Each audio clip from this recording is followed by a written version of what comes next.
저번 일부 설교 시간에는 달란트 비유의 중간 부분을 함께 나누었었습니다. 이 중간 부분의 내용은 타국에 떠났었던 주인이 돌아와 이 종들에게 나눠줬던 달란트로 종들이 얼마를 남겼는가를 결산하는 내용이었습니다. 저번 시간에는 5달란트 받은 종과 2달란트 받은 종을 결산했었는데요.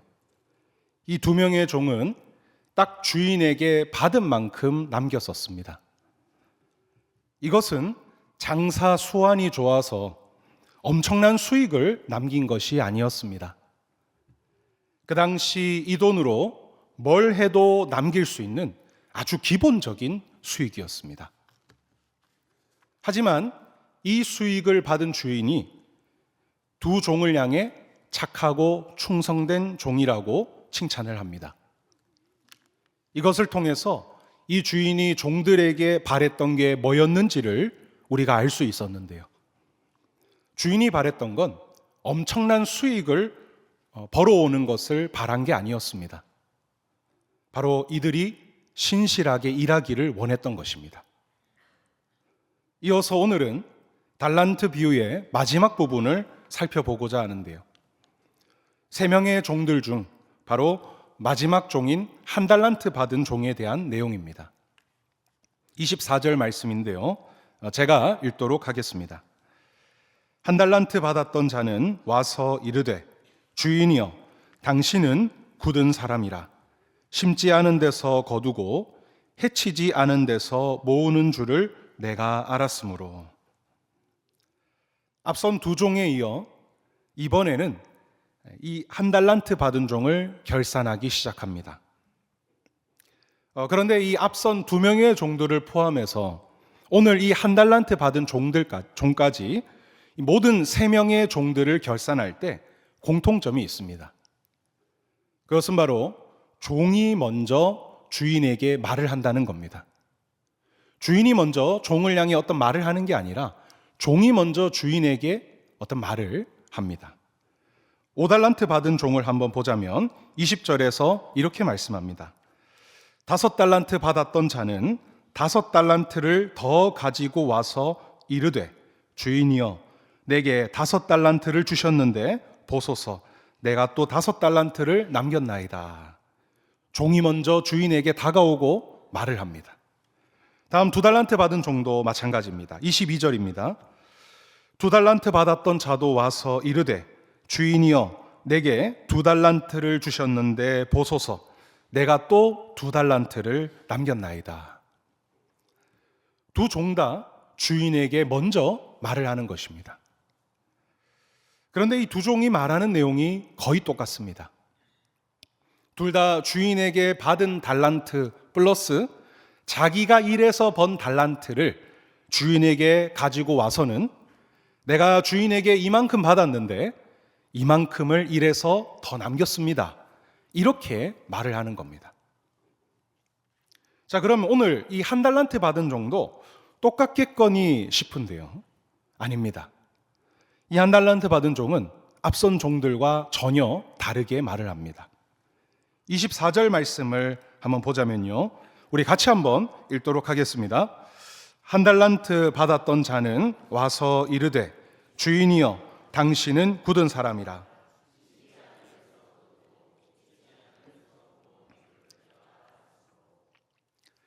한 달란트 받은 종은 앞선 두 종들처럼 자기가 받은 달란트 또는 일해서 번 달란트 이런 달란트를 가지고 와서 주인에게 내미는 것이 아니라 주인이 어떤 사람인지에 대한 자신의 평가부터 주인에게 말을 합니다. 주인에 대한 이 종의 평가는 크게 2가지입니다. 첫째는 주인은 굳은 사람이다 라는 것입니다. 여기서 굳은 사람이란 완악한 사람, 아주 못됐고 악한 사람이라는 의미입니다. 1달란트 받은 종이 보기에 이 자기 주인은 너무 못됐고 악한 사람이라는 뜻인 겁니다. 왜 그렇게 주인을 악하게 여기는가? 이어지는 두 번째 평가에서 그 이유가 나오는데요. 두 번째는 주인은 심지 않은 데서 거두고 해치지 않은 데서 모으는 사람이다라는 것입니다. 이 말의 의미는 씨를 뿌리지도 않았으면서 추수하려고 하고, 또 여기서 해치다라는 건 타작질을 의미합니다. 즉 타작질을 하지도 않아 놓고 알맹이를 거두려는 사람, 다시 말해 일하지 않고 이득을 취하려는 사람을 의미하는 것입니다. 자기는 아무런 노력도 노동도 전혀 하지 않고 밑에 종들을 부려 먹음으로 자신의 이득을 취하려는 그런 못됐고 악한 주인으로 이 한 달란트 받은 종은 자기 주인을 여겼던 것입니다. 그리고 주인을 이렇게 여겼기에 25절과 같이 행동했다고 말하는데요. 25절을 제가 읽겠습니다. 두려워하여 나가서 당신의 달란트를 땅에 감추어 두었었나이다. 보소서 당신의 것을 가지셨나이다. 주인을 불로소득을 취하려는 못됐고 악한 주인으로 여겼기에 이 종은 주인을 두려워했다는 것입니다.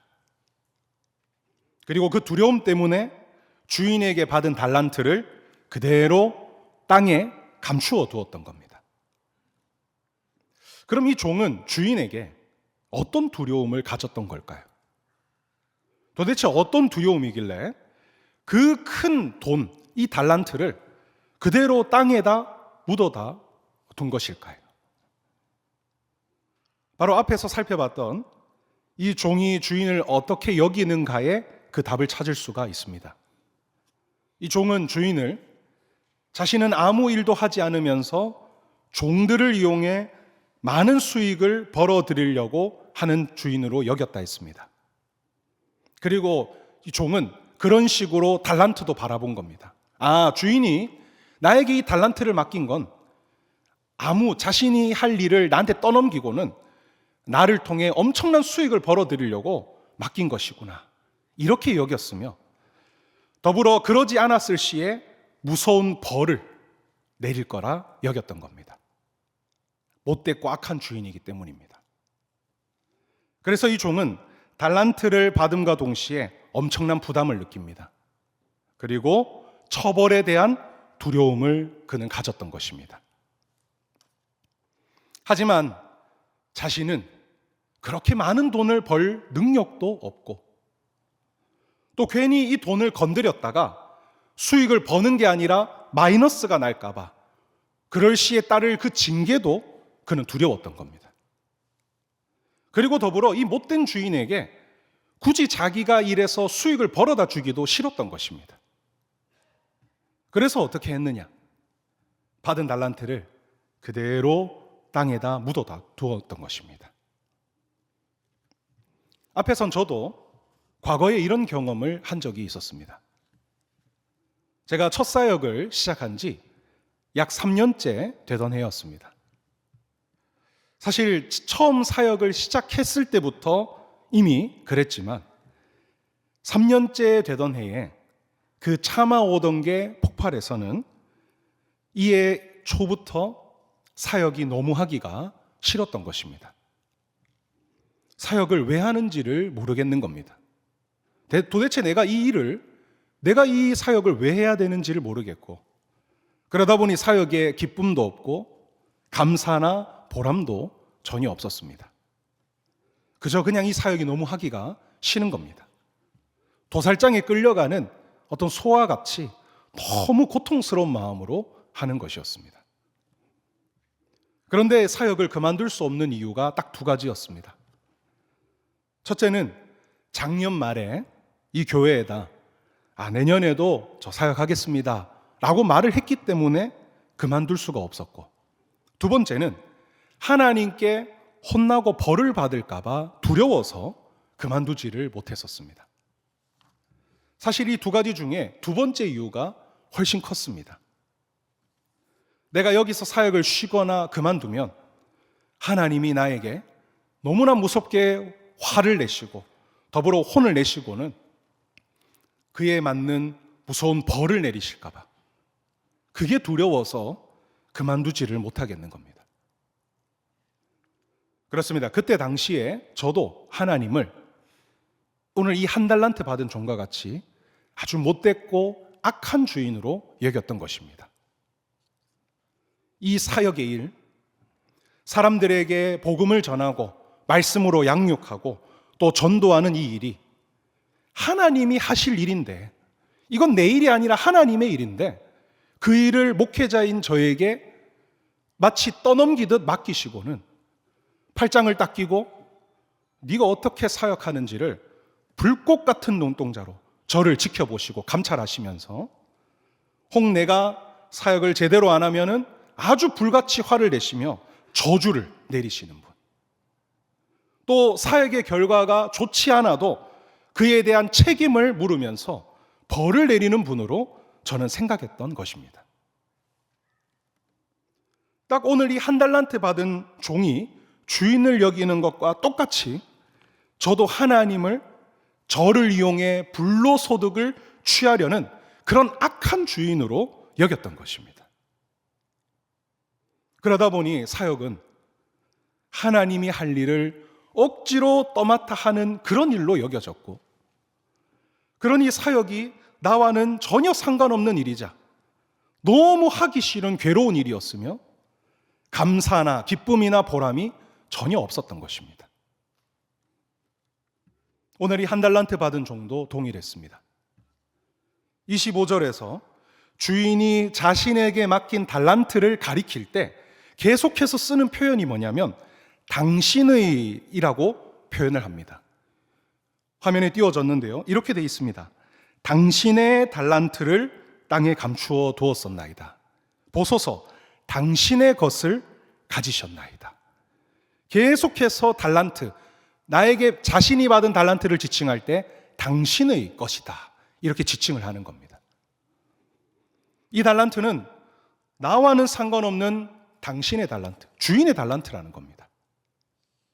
이건 주인 당신의 것이고 당신이 할 일이라는 것이죠. 그런데 당신이 할 일을 왜 나한테 억지로 떠맡겨서 하라고 했으며, 나는 그게 너무 부담돼서 안 했고 또 하기도 싫어서 나는 그대로 돌려주겠다, 당신의 것 그대로 돌려주겠다라는 것입니다. 혹시 이 자리에 계신 성도님들 중에서도 하나님을 이런 분으로 여기시는 분 계십니까? 하나님께서 말씀을 통해 우리에게 주신 그 사명들, 교회 안에서 봉사하고 섬기는 것들부터 시작해서 삶 속에서 나를 통해 예수님을 드러내고 또 말씀을 따라 지키고 행해 살아가며 믿지 않는 영혼들에게 전도하고 또 선교하라라는 등 이런 주님이 말씀을 통해 우리에게 주신 사명이 하나님이 할 일을 우리에게 억지로 떠넘긴 것이며, 그렇게 맡겨놓고 네가 사명을 어떻게 감당하는지를 불꽃 같은 눈동자로 감찰하시면서 제대로 안 하면 혼을 내고 벌과 저주를 내리시는 분, 또 성과가 좋지 않아도 거기에 책망하시는 분, 이렇게 우리를 통해 불로소득을 취하는 못됐고 악한 주인으로 여기는 분이 계십니까? 그렇다면 오늘 이 한 달란트 받은 종과 똑같이 하나님을 바라보며 똑같이 여기고 계신 것입니다. 그럼 여러분, 정말 하나님이 그런 분이실까요? 정말 하나님 자신이 할 일을 우리에게 떠넘기며 우리가 잘하는지 안 하는지를 감찰하시고 못할 시에 무서운 저주와 형벌을 내리시는 그런 하나님이실까요? 자, 이 한 달란트 받은 종이 주인에 대한 평가를 이 주인이 듣습니다. 그리고 주인에 대한 대답이 이어지는 26절에서 나타나는데요, 우리 26절 같이 한번 읽도록 하겠습니다. 그 주인이 대답하여 이르되,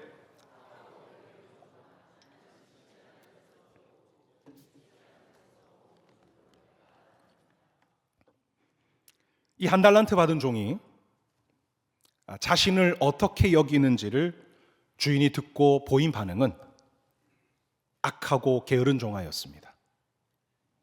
이건 앞에 두 종에 대한 평가인 착하고 충성된 종아와 정반대되는 평가입니다. 그리고 이어서 네가 나를 정말 불로소득을 취하는 그런 악한 주인으로 나를 여기느냐, 그렇게 나를 바라보느냐 라며 강하게 책망하듯 대답을 합니다. 그렇습니다. 오늘 이 주인은 절대 그런 사람이 아니라는 것입니다.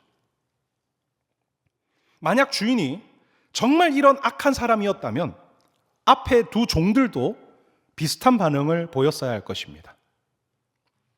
그러나 앞에 두 종들은 주인을 전혀 못됐고 악한 그런 주인으로 여기지 않았습니다. 혹시 이런 생각이 들 수 있습니다.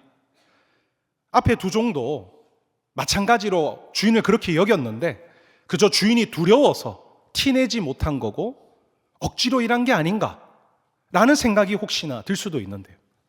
여러분, 만약 그랬다면 앞에 두 종들이 번 그 최소 단위의 기본 수익을 절대 주인 앞에 당당하게 내놓지 못했을 겁니다. 그 수익을 들고 혼날까봐 두려워 떨고, 야, 이거 내놨다가 나 이거 징계받는 거 아닌지, 그런 떨는 모습, 그래서 이 재물을 때로는 내놓지 못하고 숨기려는 모습, 이런 비슷한 모습들이 있어야 될 겁니다. 그러나 그런 모습이 전혀 없습니다. 작은 수익에도 이 종들은 두려워하지 않았습니다. 그리고 당당하게 주인에게 내놓습니다.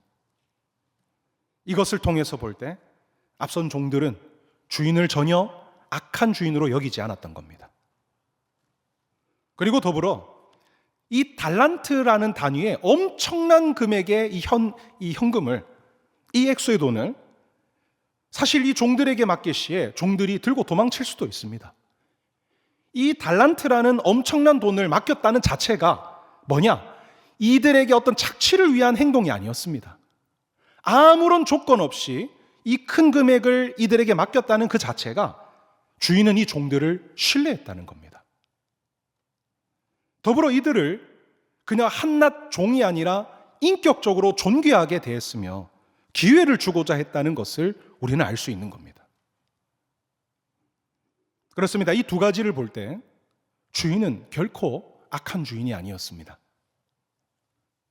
그런데 왜 이 한 달란트 받은 이 종은 혼자서 주인을 악한 분으로 여긴 걸까요? 그 원인은 바로 자기 자신을 몰랐기 때문입니다. 여러분, 지금 이 한 달란트 받은 이 사람의 호칭이 뭐라고 되어 있습니까? 바로 종입니다. 이 주인의 자녀 또는 주인의 어떤 이웃이 아닙니다. 주인에게 속한 종입니다. 여기서 종은 노예를 의미합니다. 당시 노예는요, 주인에게 모든 게 종속된 존재입니다. 그 하나 인격이라는 모든 존재부터 그의 인생, 삶 전체가 전부 다 주인의 것입니다. 이 종은 자기의 뭔가를 주장할 권리가 전혀 없습니다. 모든 게 주인의 것이고 주인의 지배 아래 놓인 자입니다. 주인이 하라면 무조건 해야 됩니다. 심지어 주인이 죽으라면 당장 죽어야 됩니다. 그게 당시 노예였습니다. 그런데 지금 이 종이 주인에게 어떤 태도를 보입니까? 이 한 달란트 받은 종이 주인에게 말을 할 때 반복적으로 나오는 단어가 앞에서도 언급되었었는데요, 바로 당신의 였습니다. 24절에 보면은 주인을 향해 이렇게 표현합니다. 주인이여, 당신은 굳은 사람이라. 다음 25절에서도 두려워하여 나가서 당신의 달란트를 땅에 감추어 두었었나이다. 보소서, 당신의 것을 가지셨나이다.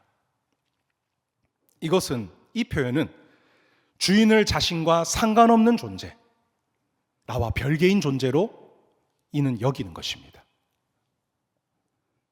바로 이 주인을 향한 마음과 태도에서, 그리고 달란트에 대한 태도로도 이어지게 된 것입니다. 자신과 상관없는 주인이 준 달란트도 마찬가지로 자신과 상관없는 달란트라는 겁니다. 그래서 이 종은 주인이 맡긴 달란트에 전혀 책임감이 없었습니다. 왜냐? 나와 상관없는 주인이 준 나와 상관없는 달란트이기 때문인 겁니다. 그래서 이 종은 사명감 같은 건 전혀 없이 나 몰라라 하고 숨겼던 것입니다. 그렇습니다. 오늘 이 종은 자신이 주인의 노예라는 사실, 자신의 존재와 인생 전체가 주인의 것이라는 사실을 모르고 있는 겁니다.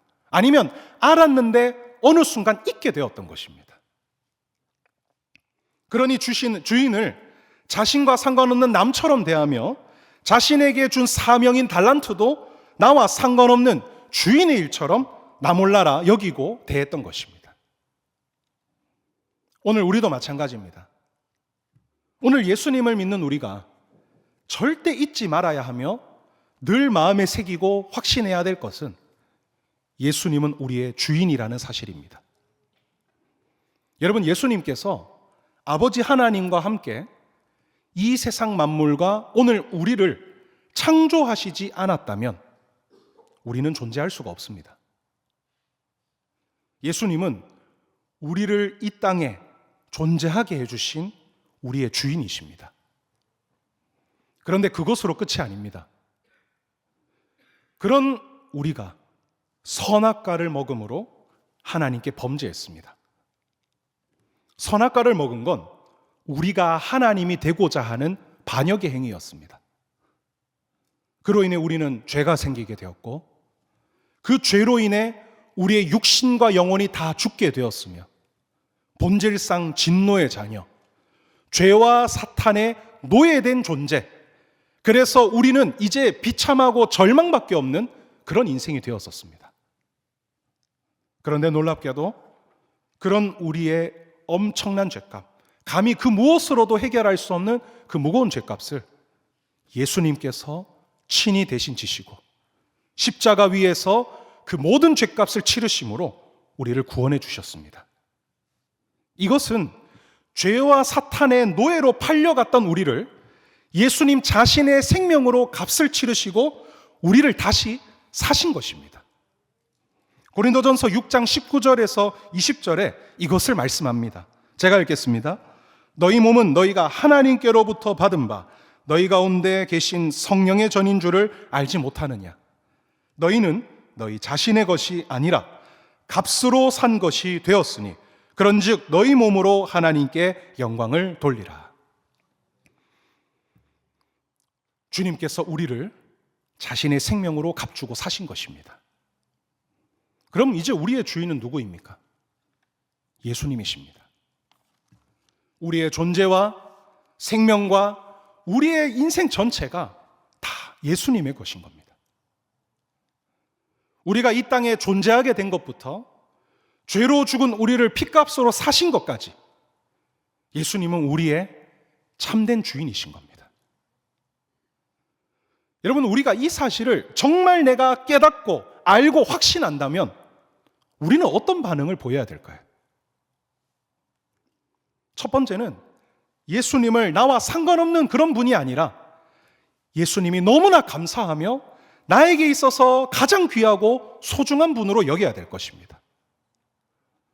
여러분, 나를 이 땅에 존재하게 해주셨고 죄와 사탄에게 팔려갔던 우리를 구원해 주셨다면 그것은 세상 그 무엇으로도 살 수도 구할 수도 찾을 수도 없는 가장 귀하고 복된 선물을 받은 것입니다. 그렇다면 이걸 내가 정말 깨닫고 확신한다면 그 예수님께 진심으로 감사할 겁니다. 그리고 그 예수님을 세상 그 어떤 것보다 가장 나에게 있어서 귀하고 소중한 분으로 여기게 되는 것입니다. 이걸 진짜 확신한다면요. 그리고 다음으로 그 예수님을 굳게 믿고 신뢰할 것입니다. 여러분, 자기 생명을 내어주면서까지, 아니 자신의 모든 것을 내놓으면서까지 우리를 구원해 주셨는데, 심지어 아버지 하나님은 자기 하나밖에 없는 아들을 우리에게 내어주시면서까지 우리를 구원하신 겁니다. 그랬는데 그 예수님을 당연히 믿고 신뢰하지 않겠습니까? 자기 생명을 내어줬는데요. 도대체 그 예수님보다 이 세상에 더 믿고 신뢰할 존재가 어디 있습니까? 어느 누가 우리를 위해 자기 모든 걸 내놓을 수가 있겠습니까? 이 사실을 정말 깨닫고 확신한다면 우리는 이 예수님을 이 세상에서, 아니 내 인생 전체에서 가장 믿을 수 있고 신뢰할 수 있는 분으로 여기고, 그렇게 실제로 주님을 믿고 신뢰할 것입니다. 주님밖에 없다. 진짜 내 인생을 통틀어 가장 믿을 수 있는 분은 주님밖에 없다. 그걸 우리는 갖게 될 겁니다. 그리고 마지막 반응은 그 예수님께서 나에게 맡기신 사명을 귀하게 여기고는 지켜 행해갈 것입니다. 여러분, 예수님께서 우리에게 맡기신 사명은요, 마치 엄청나게 무섭고 힘이 있는 왕이 아주 강압적이고 폭력적으로 우리에게 내리는 명령, 무조건 절대 복종해야 되는 명령, 불복할 시에 형벌과 저주를 내리는 그런 무서운 명령이 절대 아닙니다. 사명은요, 믿음의 반응입니다. 예수님이 어떤 분이신지와 그분이 우리에게 무엇을 행하셨는가, 그분이 나에게 도대체 뭘 행하셨는가를 말씀과 성령의 역사를 통해 내가 정말 온전하게 깨닫고 확신하게 되었을 때, 그것을 믿게 되었을 때, 그때 나타나는 믿음의 반응인 것입니다. 그리고 그 믿음의 반응의 가장 하이라이트이자 마지막 절정이 바로 나를 창조하시고 나를 구원하신 나의 주인 되신 예수님의 말씀에 귀를 기울이는 것이며, 그 말씀이 비록 너무 어렵고 힘들다 할지라도 그 말씀을 따르는 길이 내 인생에 가장 믿을 수 있는 길이고 가장 복되고 선한 길이며 내 생명을 살릴 길임을 확신하며, 억지로 누가 강요해서 어떤 벌이 두려워서가 아니라 그 하나님을 신뢰하기에 확신과 소망과 기쁨으로 내가 자발적으로 주신 말씀을 따라 순종해 가는 것, 이것이 바로 믿음의 반응의 가장 마지막이자 하이라이트인 것입니다. 이것이 뭡니까? 이 말씀에 따르고 순종하는 게 바로 사명을 감당하는 것 아닙니까? 여러분, 사명은 하나님의 강압적인 명령이 아니라 하나님이 우리에게 주신 그 믿음의 반응인 것입니다. 그래서 오늘 본문에 이 한 달란트 받은 종이 주인이 맡긴 달란트, 즉 사명을 무시하고 나 몰라라 하자 이 주인이 종을 어떻게 평가하느냐, 26절에서 악하고 게으른 종아 라고 말하는데요, 여기서 이 게으른이라는 단어가 중요합니다. 이것은 이것과 정반대된 평가인 착하고 충성된 종아의 충성된을, 그 의미를 우리가 알고 비교할 때 알 수 있습니다. 충성된이라는 것은 주인을 온전하게 믿고 신뢰하다라는 뜻이 전제된 단어입니다. 그럼 정반대된 게으른이란 어떤 뜻이겠습니까? 주인을 믿지 않고 신뢰하지 않는다는 뜻입니다. 그것이 전제된 표현인 겁니다.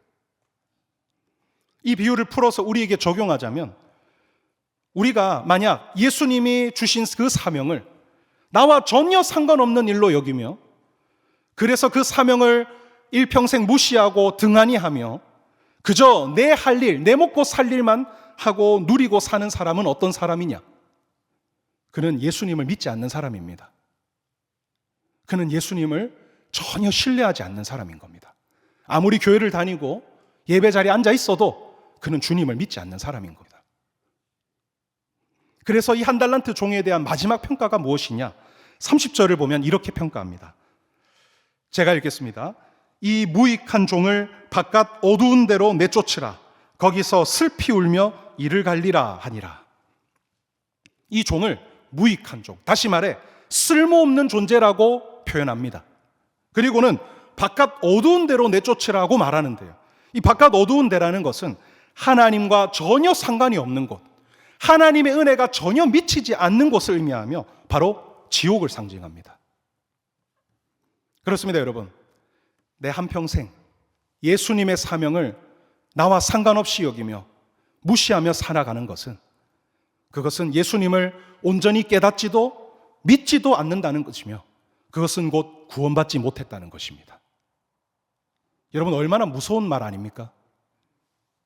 예수님이 나와 전혀 상관없고 구원받지 못했다는 것보다 더 무섭고 끔찍한 말이 어디 있습니까? 오늘 우리는 진지하게 나 자신을 돌아봐야 됩니다. 이것은 아닌 척 또는 그런 척 포장하고 감춘다고 해결될 문제가 아닙니다. 예수님은 나의 삶과 우리 내면의 모든 것을 다 꿰뚫어 보시고 아시는 분이십니다. 오늘 저와 여러분은 어떻습니까? 예수님께서 주신 말씀에 진심으로 귀 기울이고 계십니까? 그리고 이 말씀이 내 인생의 가장 복되고 선한 길이자 내 생명을 살리는 소망이 있는 길임을 여러분 믿으십니까? 그리고 그저 귀 기울이고 확신만 하는 게 아니라 주신 말씀대로 정말 믿고 순종하고자 살아가고 애쓰고 분투하는 모습이 있으십니까? 완벽을 말하는 게 아닙니다.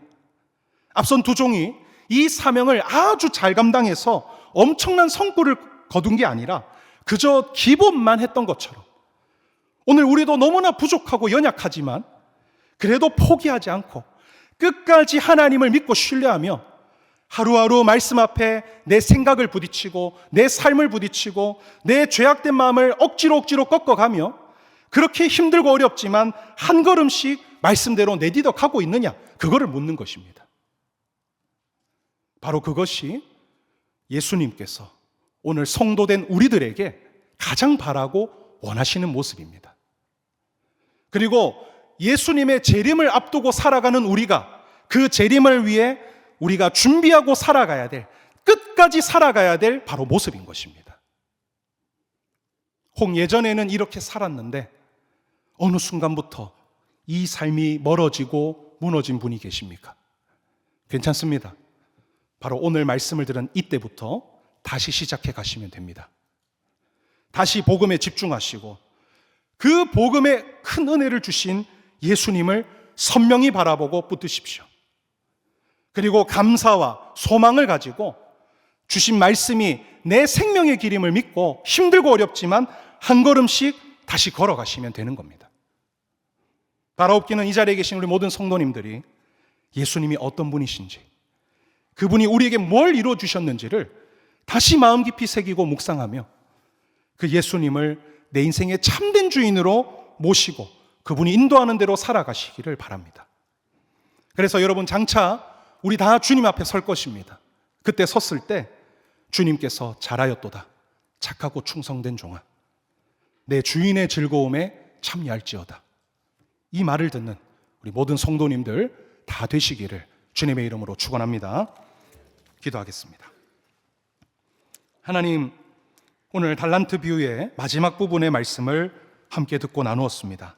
주님, 오늘 이 말씀을 통하여 우리의 삐뚤어진 마음, 주님을 향해 삐뚤어진 나의 생각과 인식들, 주님 다시 다 바로잡아지기를 원합니다.